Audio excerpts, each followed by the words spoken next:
Chị vùng ca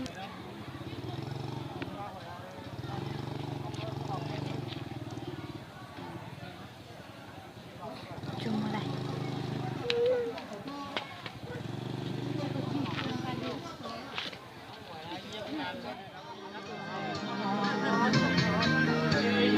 每年这样又做些。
Chị ơi, đến chậu đấy nè.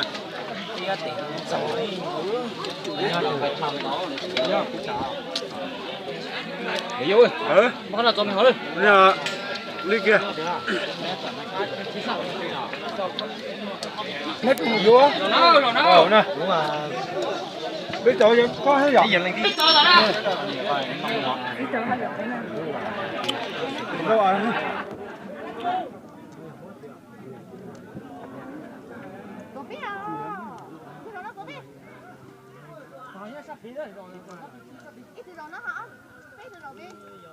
Đâu? Đây, chưa cha.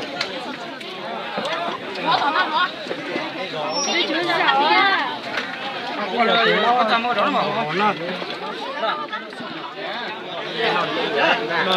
gì?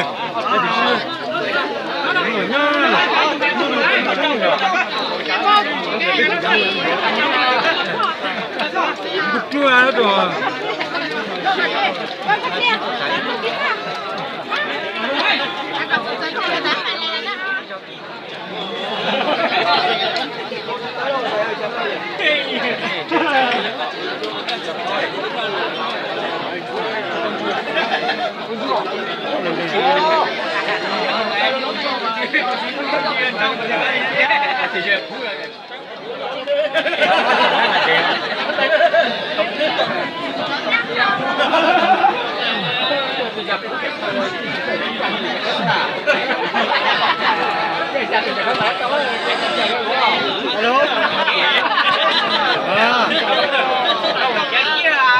Tụi mình nói chuyện gì à?